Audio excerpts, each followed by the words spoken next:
Hi, my name is Jennifer Harding, and I'm the Public Relations Coordinator for Arkansas Orthodontics. We serve the Northwest Arkansas and River Valley area.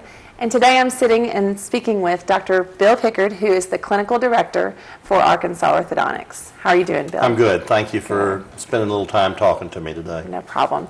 Today we wanted just to help educate our doctors and talk to them about some of our state-based options we have. Right. What kind of state-based programs do you have at Arkansas Well, Orthodontics? we have 4 programs spread between Arkansas and Oklahoma that serve a community with special needs, and they are the Oklahoma Sooner Care, the Medicaid in the state of Arkansas, Our Kids A in the state of Arkansas, and Our Kids B. Those 4 programs provide insurance for the underserved population segments. Okay. Well, what type of patient should a doctor refer to you? Well, when the doctors see these patients, they're going to refer parents and patients, of course, who have specific and obvious cosmetic and functional needs. Now, to be specific about that, that's going to include crowding.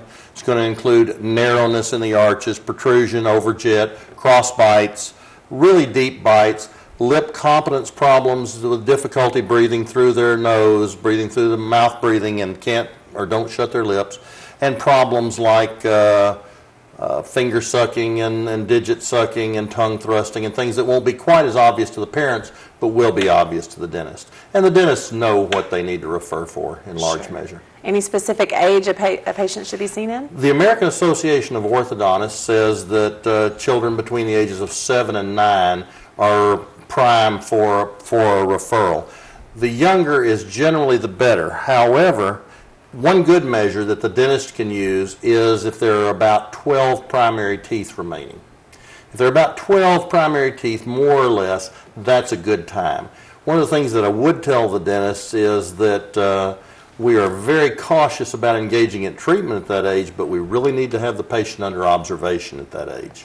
Dr. Pickard, most dentists in the area know that you have pretty strong feelings about the effectiveness and the appropriateness of early treatment. Talk to me a little bit about that.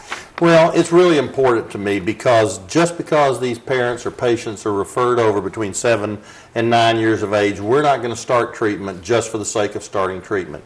We believe very strongly in it. Comprehensive research has shown that in Class 1 and Class 2 cases, there is just hardly any benefit to early treatment. It's rare. And in Class 3 cases, it's a moderate amount of benefit. So we're completely prepared to do early treatment on the young people that have significant needs, and we have very carefully measured criteria that set these.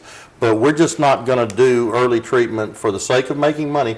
We're going to discuss this with the parent. They're going to understand it. And the bottom line we're going to come to is that we're going to deliver value to the patient. They're going to be able, when they come to Arkansas Orthodontics, to expect not only realistic recommendations and the truth, but they're going to be able to expect more and be able to have it be more affordable than anywhere else they can get. And that's how we handle the early treatment. Okay. It's very conservative.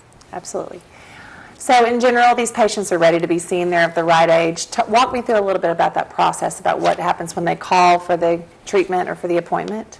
First, what I'd like to say is that state-based insurance makes up only about 12% of what we do. We have a very blended practice. Second, these patients are never treated differently. They're never treated poorly. Their status is not made an issue. They are processed and blended in with the rest of the patients, and except for making financial arrangements in the beginning, that's the only difference that there is. Everyone is blended together and taken and treated equally. And finally, I would say that we've not come to this market lately. We've always had a heart to serve this market. We haven't arrived here to do this lately because of economic condition. It's a marketplace we've always served, and we're going to continue to serve it with integrity and with value. Great.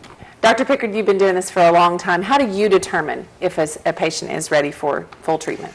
Well, one of the first things, Jennifer, that we look for is good maturity in this patient, making sure that they can give us the kind of cooperation, the kind of responsiveness that we need. We look for good development in the roots of the permanent teeth and the presence of all the permanent teeth. We look for there to be about 6 primary teeth remaining. So if the dentists are looking for a specific key, when there are about 6 primary teeth remaining, these kids are ready for full treatment. So we like to have them refer when there are about 12 primary teeth there so that we can follow them along for a little while. And there are other diagnostic features that we look for in treatment, and we do a very careful examination. And if all of these things, not part of them, but all of them are satisfactory, then we're ready to start some kind of treatment. If they're not satisfactory, we're going to put them on a 6-month recare system and make sure that they get monitored until they are ready. Always good value and good time.